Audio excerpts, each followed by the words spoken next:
Salut, j'espère que tu vas très bien. Bon, je suis pas du tout en avance pour enregistrer ce podcast. Ceci étant, j'ai des bonnes raisons, comme pour chaque chose. Ça s'est un petit peu agité. Nous avons eu quelques incendies autour du village et nous avons été nombreux à venir proposer des ravitaillements aux pompiers qui étaient eux aussi du coup très nombreux. Ce qui fait que les plannings s'en sont trouvés un petit peu bouleversés, mais pour la bonne cause, pour le bien du collectif. J'ai même hésité à venir enregistrer, ce vocal, mais je trouve que cette pleine lune, elle a vraiment un parfum très intéressant et peut-être que, dans ce que je vais, te proposer ici, qu'il y aura peut-être quelques clés qui pourront te servir. Alors je vais essayer de pas faire trop long, parce que j'ai 2 contraintes de temps et tu vas voir que c'est complètement en raccord avec, la pleine lune, qui se présente, mais une contrainte de temps en termes de minutes et une contrainte de temps météorologique parce qu'il y a un orage en préparation qui, pour le coup, cette fois, devrait nous apporter de l'eau. Ça n'a pas été le cas, ça nous a apporté que du feu pour l'instant. C'est les impacts de foudre qui ont créé les incendies, des orages secs sont venus nous perturber. Mais là, ce soir, enfin, on pourrait avoir cette eau si précieuse et qui nous manque tant. Donc voilà, je suis prise par le temps minuté et par le temps météorologique. Néanmoins, je vais essayer de te dresser un portrait assez, complet des énergies qui se profilent sur cette pleine lune. Parce que c'est quand même une pleine lune qui, a un parfum, de transformation assez profonde. Elle vient, rythmer de manière différente, le reste de l'année à venir. On est, un peu ici comme à la fin d'un chantier préparatoire à quelque chose et puis là maintenant, bah, la grande question c'est: «Qu'est-ce qu'on fait quoi? Qu'est-ce qu'on fait maintenant?» Alors plus précisément, nous avons cette pleine lune qui prend place avec le soleil dans le signe du Cancer. Il y est depuis le solstice d'été et la lune qui est dans le signe du Capricorne. Ici, la question est, de dire: «Qu'est-ce que, je suis en train de construire? Qu'est-ce que tu es en train de construire?»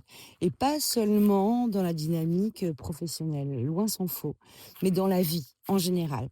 Qu'est-ce que je construis en termes de couple, en termes de famille, en termes de santé? Qu'est-ce que je construis dans mon rapport avec une paix intérieure, dans mon rapport à l'argent, dans mon rapport, aux autres aussi, aux inconnus qui m'entourent? Quels sont mes projets? Qu'est-ce que je construis? En termes de croyances, en termes de foi, qu'est-ce qui me rassure? Qu'est-ce qui me sécurise émotionnellement, intérieurement et qu'est-ce qui me sécurise aussi extérieurement? Et est-ce que tout ça, ça avance dans la même direction?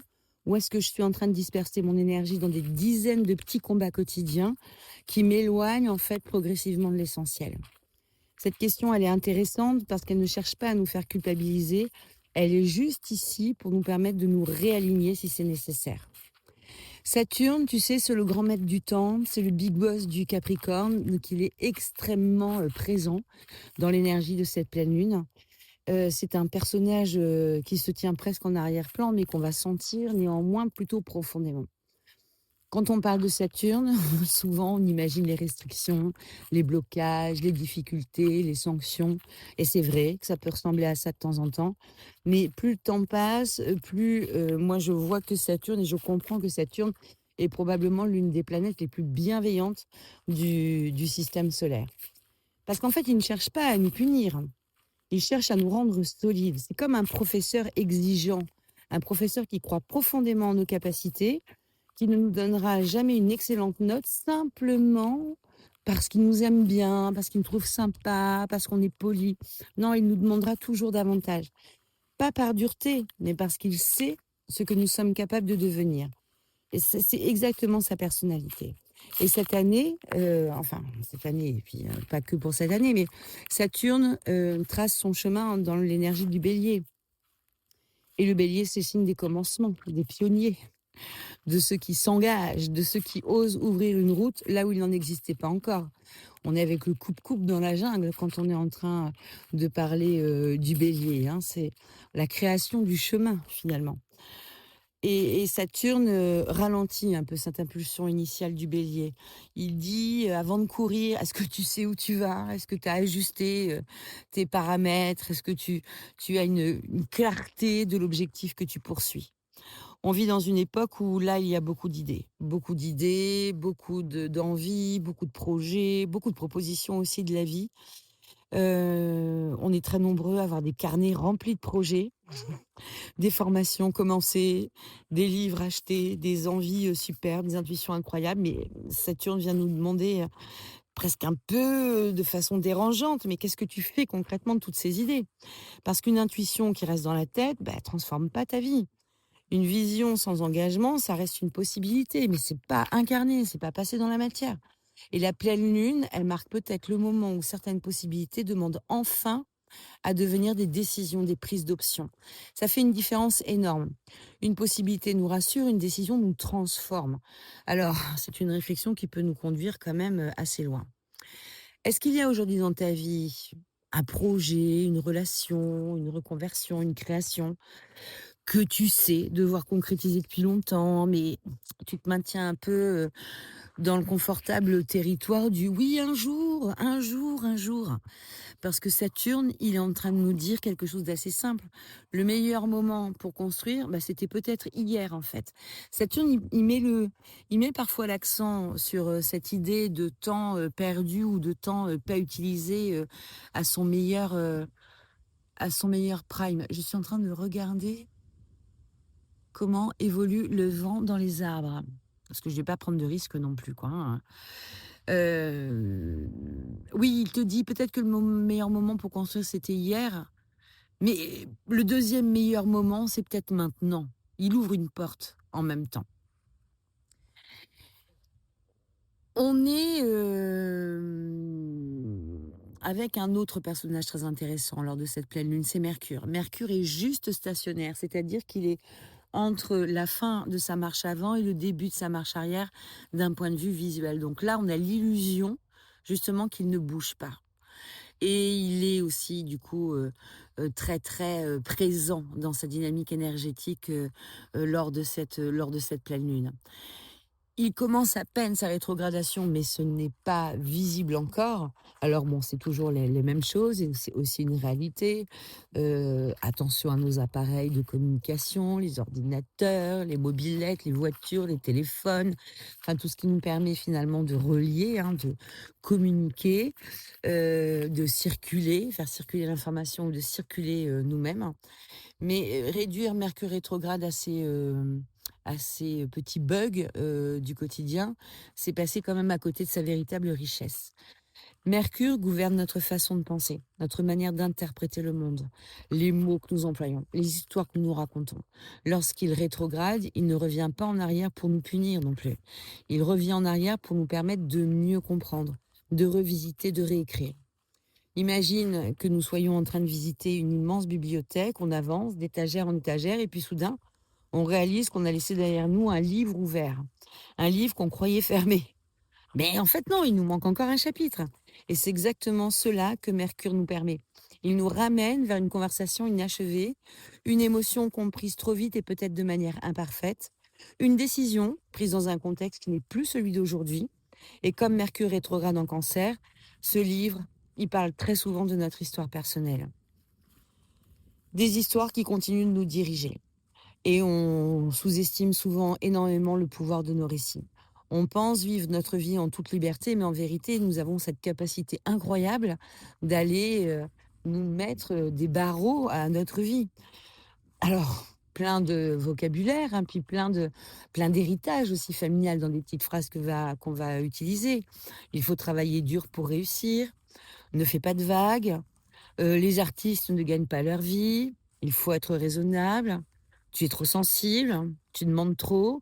Ou alors, à l'inverse, tu dois toujours être fort.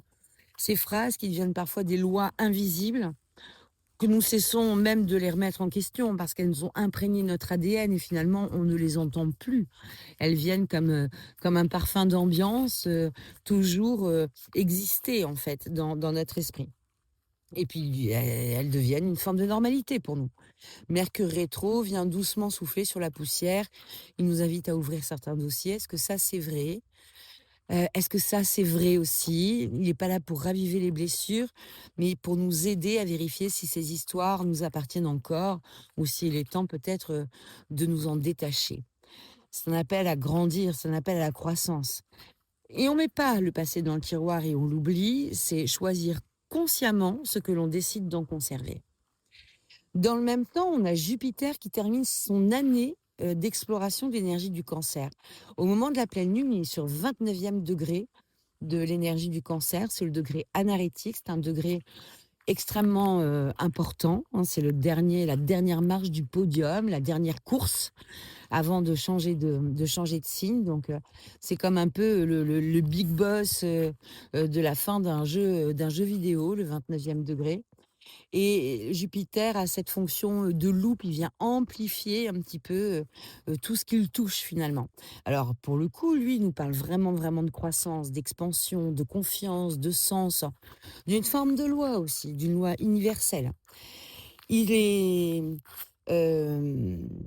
en train d'aboutir un parcours. C'est un voyageur arrivé au sommet là, d'une montagne. Il marche plus vraiment, il est en train de contempler le chemin parcouru avant de redescendre vers une nouvelle vallée. C'est la posture de Jupiter en ce moment. Il nous a beaucoup interrogés, les mois qui viennent de se terminer, sur notre sécurité intérieure, notre foyer, nos racines, notre façon de prendre soin de nous. Mais aujourd'hui, avant de changer de signe, il a l'air de nous dire: qu'est-ce que tu as compris? Hein? Qu'est-ce que tu as compris? As-tu enfin compris que la sécurité ne dépend pas uniquement de ce que tu possèdes? As-tu compris que l'on peut habiter une magnifique maison et ne jamais s'y sentir chez soi? Ou au contraire, vivre simplement et ressentir une immense paix? Jupiter nous rappelle que la véritable abondance commence toujours à l'intérieur. C'est plutôt très intéressant. C'est une autre manière de se vivre riche. Et puis, dans quelques temps, là, parce qu'elle est déjà en train de se préparer à ça, cette planète Jupiter va basculer dans l'énergie du lion. Alors, après avoir consolidé notre monde intérieur du Cancer, nous allons progressivement être invités à rayonner davantage, à redresser notre port de tête, à récupérer une forme de noblesse, à nous montrer, à créer, à transmettre. Mais il nous demande tout de suite, là, maintenant, de clôturer le chapitre précédent. Les personnages intéressants et importants aussi, c'est le duo Saturne et Neptune en Bélier, qui sont en train de réclamer côté Saturne une architecture et côté Neptune du rêve. Alors là, ça c'est très intéressant. On en a déjà parlé au moment de la conjonction. Ici, c'est plutôt pas mal activé. Saturne construit, Neptune inspire, Saturne mesure, Neptune imagine. Il y en a un qui donne l'idée et l'autre qui fait les plans. Ce binôme fonctionne de cette manière-là. Il faut choisir, on pensait jusqu'à présent qu'il fallait choisir entre être spirituel ou être concret, entre suivre son intuition ou être organisé. Et là, on est en train de nous dire: attends, tu peux faire les deux. Tu peux te servir de ton inspiration comme base à ta construction.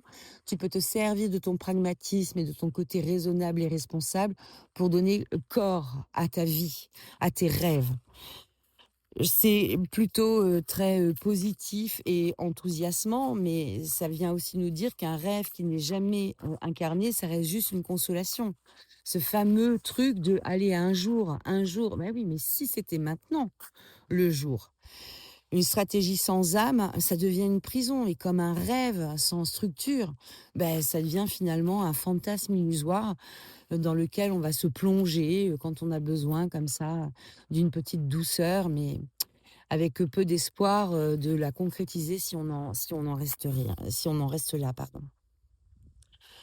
On sent déjà qu'un nouveau chapitre veut s'ouvrir, qu'il y a des changements dans l'air, des changements, du déménagement, des reconversions, des façons différentes aussi d'aimer, de transmettre, d'habiter même notre quotidien. Mais évidemment, nous ne sommes que des êtres humains. Donc il y a toujours quelque chose qui hésite un petit peu, comme si une partie de nous disait: j'y crois, et puis l'autre répondait: oui, mais attends, j'y crois, mais est-ce que c'est vraiment possible? Et bien sûr, Saturne et Neptune viennent justement réconcilier ces deux voies. Ils nous disent: ne renonce pas à ton rêve, mais cesse d'attendre qu'il se réalise tout seul. Offre-lui un calendrier, des fondations, des habitudes, des gestes répétés, un peu de rigueur, car les plus grandes œuvres ne sont jamais construites en un jour, elles sont construites un matin après l'autre, calmement, doucement, avec réflexion et prudence. Ça, c'est l'énergie du Capricorne qui nous parle de ça. Il ne s'agit plus seulement d'avoir des élans, de vivre comme ça des bouffées émotionnelles qui nous font un peu planer, qui nous mettent un peu dans un état euphorique. Il s'agit de bâtir une vie qui soit à la hauteur de nos élans. Le monde change et nous changeons avec lui. Jusqu'à présent, nous avons beaucoup parlé de notre histoire personnelle, de nos racines, et le ciel de cette pleine lune ne parle pas uniquement de notre monde intérieur. Il raconte aussi quelque chose de beaucoup plus vaste. Parce que certaines planètes avancent lentement, très, très lentement. Et leur influence dépasse largement les préoccupations quotidiennes. Elles accompagnent les grandes mutations d'une époque, de notre époque. Et aujourd'hui, eh bien, deux d'entre elles méritent aussi particulièrement notre attention. Uranus, d'un côté, qui est rentré il y a quelques semaines en Gémeaux, et Pluton, qui lui est rentré il y a un an, un peu plus d'un an maintenant, en Verseau. Uranus en Gémeaux apporte avec lui la révolution des esprits. C'est pas du tout un transit qui passe inaperçu, c'est un transit qui vient marquer toute une génération. C'est un grand rendez-vous de l'humanité. Uranus, c'est la planète du réveil, de la surprise, de l'innovation, du changement parfois brutal, de l'inattendu, mais aussi de la libération. C'est le chaos libérateur. C'est celui qui vient te lever à un courant d'air qui te permet de t'envoler un petit peu plus loin. En Gémeaux, il touche directement notre façon de penser et du coup, il communique plutôt harmonieusement avec Mercure. Alors, pas harmonieusement en aspect, mais harmonieusement parce que chez les Gémeaux, c'est Mercure qui est roi. Donc, tout ce qui se passe en Gémeaux vient influencer notre mode mercurien. Donc, ici, il y a ce rapport aux informations, ce rapport à la manière de communiquer, la curiosité, l'intelligence, la vivacité d'esprit. Nous sommes déjà en train de le vivre. L'intelligence artificielle transforme notre manière de travailler. Les connaissances circulent à présent à une vitesse inédite. Les métiers évoluent, ils se transforment. Il y en a même des nouveaux qui arrivent. Les façons d'apprendre changent. Oui, pardon. Nous ne sommes plus dans un monde où on apprend un métier à 20 ans pour le conserver jusqu'à la retraite. On entre dans une époque, ça s'est déjà mis en route, mais on est dans une époque où l'adaptation devient une compétence fondamentale. Et c'est vraiment ce truc de l'adaptation qui va être sous les sunlight, on va dire. Alors ça peut faire peur, surtout quand notre espace intérieur est mal assuré, parce que notre cerveau, il aime beaucoup les habitudes, mais en même temps, c'est à ce moment-là qu'il s'encroute un petit peu. Il aime les habitudes, les certitudes, il aime savoir, il aime piloter en pleine conscience, hein, comme un ego maladroit raffole de ses zones de contrôle. Il aime savoir, mais Uranus, il n'est pas là du tout pour nous rassurer. Il est là pour nous secouer un petit peu. Si on lui prêtait une question, il serait capable de nous dire quelle idée tu es encore en train de défendre simplement parce qu'elle t'est familière. Est-ce qu'il n'y aurait pas besoin d'un petit coup de frais ici? Quelle croyance est devenue trop étroite pour la personne que tu es en train de devenir? Et surtout, qu'est-ce que tu es prêt à apprendre? Peut-être de manière très concrète, apprendre peut-être sur le tas directement et de manière moins théorique. Parce que je suis convaincue que l'humilité sera l'une des plus grandes richesses des années à venir. Nous sommes obligés quelque part de nous confronter à notre ignorance pour avoir le moteur d'aller apprendre encore un petit peu plus pour enrichir notre mindset et surtout toute la base, je dirais, intellectuelle qui est au service de nos prises de décision. Uranus va en inquiéter certains, il va en rassurer d'autres. Moi, je trouve ça plutôt rassurant parce que ça signifie que notre avenir dépend moins de ce que nous savons aujourd'hui que de notre capacité à évoluer demain. Donc, il y a tout un programme très intéressant dans ce transit-là. Il discute très très bien avec Pluton. Pluton en Verseau qui est en train de changer complètement notre rapport au pouvoir. C'est déjà un travail qui est en cours depuis pas mal de temps, enfin depuis un peu plus d'un an. C'est une planète qui est pourvoyeuse de certaines crises, mais peut-être qu'on peut voir que dans ces crises, il y a un potentiel de métamorphose intéressant. Il n'y a pas de destruction pour la destruction.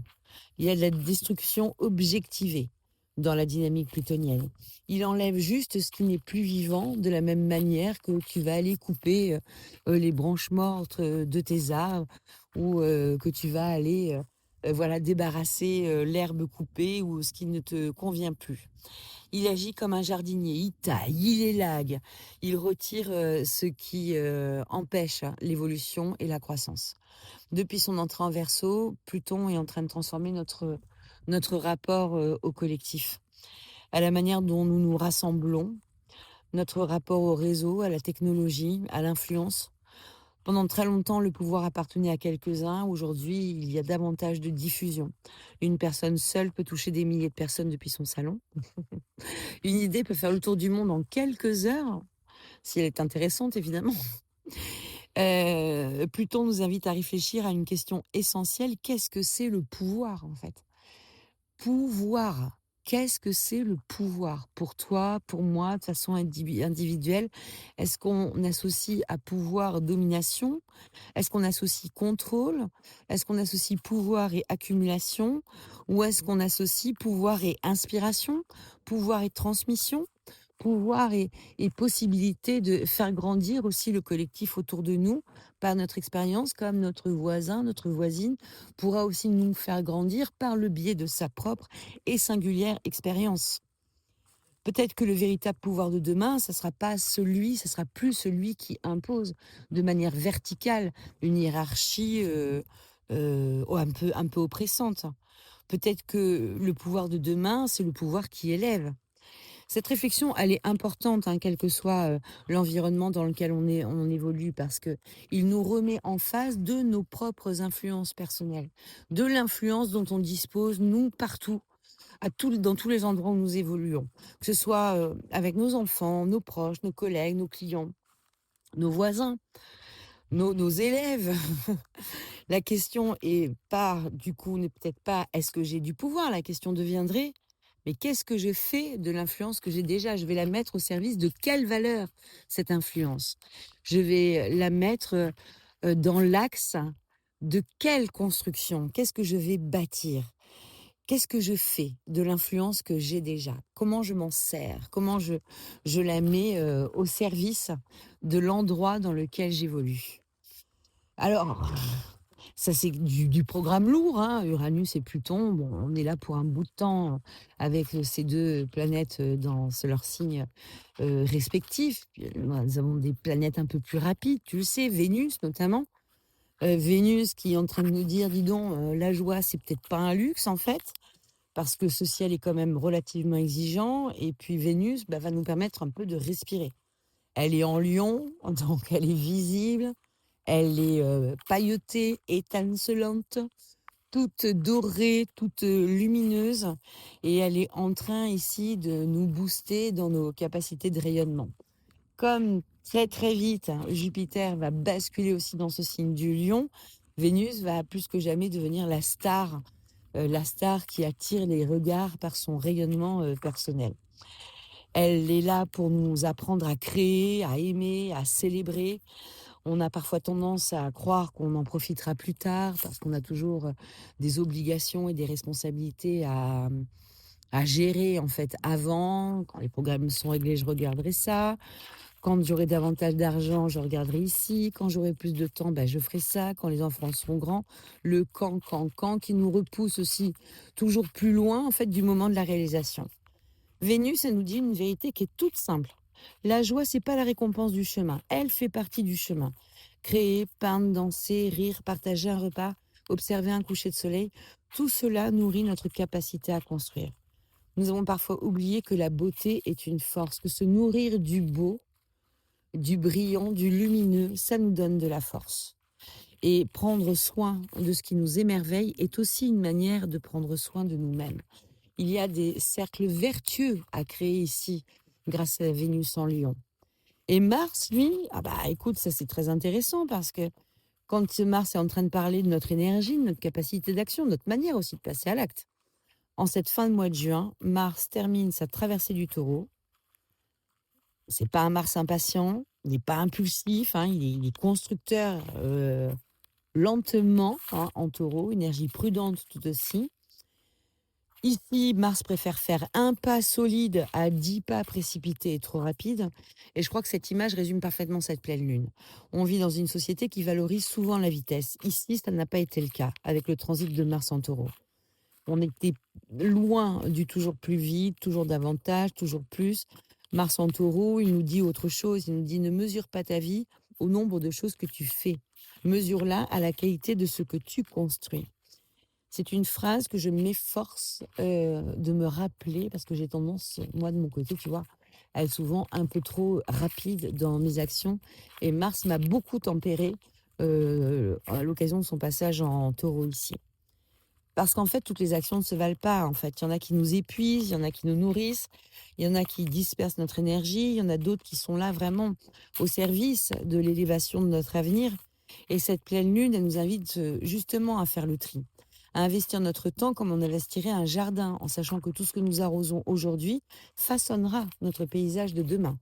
Qu'est-ce que je choisis de mettre ici? Qu'est-ce que je choisis de planter ici? On parcourt ensemble cette symphonie, astrale et l'une des choses, tu sais, qui me plaît particulièrement en astrologie, c'est que finalement, même si on reçoit pas les énergies de la même manière, c'est toujours les mêmes énergies que nous recevons, quel que soit notre point de vie et d'habitation, sur terre. On a vu que le Cancer nous rappelait l'importance de notre monde intérieur. Le Capricorne nous invite, lui, à bâtir des fondations solides. Mercure nous demande de revisiter les histoires que nous nous racontons et peut-être de clôturer certains débats intérieurs. Saturne et Neptune nous rappellent qu'un rêve ne devient réalité que lorsqu'il accepte de rencontrer la matière, sous peine de quoi il reste à l'état de fantasme. Et Saturne ne devient qu'un professeur oppressant, hein, parce qu'on n'arrive pas à donner la direction attendue. Uranus est en train d'exploser nos limites intérieures, notre mindset pour nous ouvrir sur le champ des possibles. Et Pluton transforme silencieusement notre rapport au pouvoir. Vénus vient nous mettre le beau sous les yeux en nous intimant peut-être l'idée d'aller nous nourrir du beau pour avoir plus d'énergie, pour récupérer de la force. Et Mars nous apprend à investir notre énergie avec discernement et patience. Si on devait résumer ce ciel en une seule phrase, on dirait que le ciel ne nous demande plus de nous préparer, il nous demande à présent de commencer. Il y a un piège ici, mais on le connaît tous, hein. C'est le piège de l'attente, hein, où on se dit qu'il va falloir attendre le bon moment, où nous attendons d'avoir davantage confiance, d'être prêts, d'avoir fini le régime, d'avoir fini le bouquin, que les enfants soient grands, d'avoir rangé telle pièce, etc. On a plein de motifs en fait sur nos attentes. Et puis la vie nous montre une réalité assez étonnante. Les personnes qui réalisent leurs projets ne sont pas celles qui n'ont plus peur. Ce sont celles qui avancent malgré leur peur, qui sont sur une forme de dépassement, qui ont su discerner le bien fondé ou non de leur peur et qui ont su du coup garder les peurs fondées et balayer les peurs infondées pour pouvoir avancer dans leur programme de vie, dans leurs envies de vie. Combien de fois est-ce qu'on dit ça, hein, quand on remet nos projets à plus tard? On est tellement en attente. Il est peut-être bon maintenant, voilà, ça commence à être...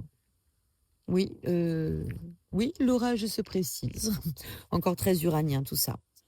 Nous sommes parfois en train de chercher la garantie que tout se passera bien, mais cette garantie, elle n'existe pas. On cherche à se rassurer 1000 fois. Alors, bon, notamment dans les domaines comme l'astrologie, la cartomancie, la divination. On va interroger des gens qui ont, comme j'aime à le dire, les doigts dans la prise, qui connaissent beaucoup de choses, qui, voilà, qui ont cette sensibilité particulière de divination. Mais est-ce que c'est vraiment le job, en fait? Il y a plein de monde qui bâtit dans l'incertitude. Et j'ai même envie de te dire que tout le monde bâtit les choses dans l'incertitude. Alors le message de cette pleine lune, ça pourrait être le cadeau du ciel. De quoi est-il fait? Parce qu'il nous rappelle que notre avenir ne se construit pas avec de grandes décisions prises une fois dans une vie. Il se construit avec de toutes petites décisions prises chaque matin. Un appel téléphonique, une heure de travail, une promenade, une conversation. Parfois, c'est une limite posée, une habitude transformée. Un non que l'on ose enfin prononcer. Un oui que l'on accepte enfin de vivre. Le Capricorne connaît ce secret. Une cathédrale. Ah, mon Shadow. Ah, bah, Shadow, bah, tiens, je te fais une parenthèse de santé du chat. Shadow, j'ai dû l'amener chez le vétérinaire. Il avait une blessure sur le dos, donc il a fait Voilà, il a fait une petite chirurgie vétérinaire. Ça aussi, tu vois, ça fait partie du grand inattendu. Le Capricorne connaît ce secret. Une cathédrale n'est pas bâtie en une journée, bien au contraire. Elle est bâtie pierre par pierre, parfois pendant des siècles. Je pense à la Sagrada Familia, 144 ans de construction. Elle vient d'atteindre ici son plus haut niveau, mais la construction n'est pas terminée en tant que telle. À la fin, quand on voit ces monuments bâtis pierre après pierre, on a l'impression qu'ils ont toujours existé. Eh bien, nos vies ressemblent exactement à ça. On surestime souvent ce que nous pouvons faire en une semaine, mais nous sous-estimons complètement ce que nous pouvons construire en 5 ans, 10 ans, 15 ans. Alors, je te laisse avec une petite série de questions introspectives, histoire de, voilà, si jamais tu t'ennuies, tu auras quelques occupations. Ce ne sont pas des questions évidemment faites pour y répondre immédiatement, mais pour les laisser vivre en fait au cours des prochains jours à l'intérieur de nous, peut-être pour les explorer sur un carnet ou simplement quelques minutes en silence. Alors demandons-nous peut-être les choses suivantes. Quelle partie de ma vie est aujourd'hui suffisamment mûre pour passer à l'étape suivante? Quelle responsabilité suis-je enfin prête à assumer? Quel projet mérite désormais davantage de structure que d'inspiration? Quelle histoire est-ce que je continue de raconter sur moi-même alors qu'elle n'est peut-être plus vraie? À quoi est-ce que je consacre la plus grande partie de mon énergie? Et surtout, si je regardais ma vie dans 10 ans, de quoi serais-je fière d'avoir commencé aujourd'hui? Qu'est-ce qui me gonflerait le cœur? La seconde moitié de 2026, et là c'est un peu plus intuitif ce que je vais te dire, quand je regarde le ciel, j'ai vraiment le sentiment que nous arrivons vraiment au seuil d'un nouveau chapitre. Les premiers mois de 2026 ont demandé beaucoup de réajustements, beaucoup de nettoyage, aussi beaucoup de remise en question, mais la deuxième moitié de l'année me semble porter une autre vibration. Moins de préparation, davantage d'expression, moins d'introspection, davantage de création, comme si le ciel nous disait: vous avez suffisamment réfléchi. Maintenant, montrez au monde ce que vous venez y apporter. Je trouve ce message très encourageant parce qu'il nous rappelle que nous n'avons pas besoin d'être parfaits pour commencer. Nous avons simplement besoin d'être sincères. Alors, au moment où cette pleine lune illuminera le ciel, je t'invite à lever les yeux quelques instants. Pas pour chercher une réponse magique, hein, mais pour que l'on se souvienne d'une chose. Les étoiles n'écrivent pas notre destinée, elles éclairent le chemin. Elles mettent en lumière certaines saisons de notre existence. Elles révèlent les courants qui traversent le grand océan de nos vies. Mais c'est toujours nous qui tenons la barre. Et ça, c'est notre espace de responsabilité. Je crois que c'est cela, la véritable liberté, assumer nos responsabilités. Non, pas choisir le vent, on ne le fera jamais, mais apprendre à orienter nos voiles. Cette pleine lune ne nous demande pas de devenir quelqu'un d'autre. Elle nous demande simplement d'oser devenir pleinement ce qui nous sommes déjà. Alors choisissons, choisissons une pierre à poser, une seule. Un geste qui nous semble juste aujourd'hui. On le prend, on la pose, et puis demain on en posera une autre. Car les plus belles œuvres ne naissent jamais dans le bruit. Je vous souhaite une merveilleuse pleine lune. Je te souhaite une merveilleuse pleine lune. Prends bien soin de toi, évidemment. Je ne t'ai pas tout dit. Je t'embrasse bien fort.